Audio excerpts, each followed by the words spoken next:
আজ গৌড়বঙ্গ বিশ্ববিদ্যালয় বিএ তৃতীয় বর্ষ ষষ্ঠ সেমিস্টার ইতিহাস মেজরের ছাত্রছাত্রীদের সর্বশেষ 604 নম্বর পেপারের পরীক্ষা ছিল। আর সেই পেপারে আমাদের জ্ঞানস্রোত ইউটিউব চ্যানেল এবং জ্ঞানস্রোত বাই সঞ্জিত স্যারের ফেসবুক পেজ থেকে যে সাজেশন পোস্ট করা হয়েছিল, অনলাইন অফলাইনের যে স্টুডেন্টরা আমাদের কাছে টিউশন পড়েছে তারা যে সাজেশন ফলো করেছে, যারা পেড পিডিএফ প্রিন্টেড নোট সংগ্রহ করেছে পরীক্ষার আগে তারা যে সাজেশন ফলো করেছে, যে নোটসগুলো পড়েছে ঠিক সেই সাজেশনটাই তুলে ধরা হয়েছিল। তা থেকে কিন্তু হুবহু কমন এসেছে মান 10, 5 এবং ছোট প্রশ্ন।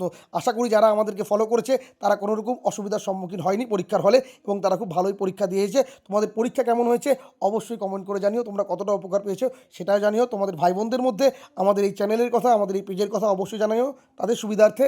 এবং যারা পরবর্তীতে অনলাইন বা অফলাইনে টিউশন পড়তে চায়, সামনে ফোর্থ সেমিস্টার এবং সেকেন্ড সেমিস্টারের পরীক্ষা আছে, যারা আমাদের কাছ থেকে পেড পিডিএফ প্রিন্টেড নোট সংগ্রহ করতে চাও তারা অবশ্যই যোগাযোগ করো 7384384758 নম্বরে। আর বাকি সিক্স সেমিস্টার স্টুডেন্টরা এখন চিল করো এবং ভবিষ্যৎ নিয়ে ভাবো তোমরা কী করবে। সকলে খুব ভালো থেকো, টাটা বাই বাই। এবার তোমাদের থেকে বিদায় নেওয়ার পালা। সকলের জন্য শুভেচ্ছা এবং শুভকামনা রইল, সকলে ভালো থেকো।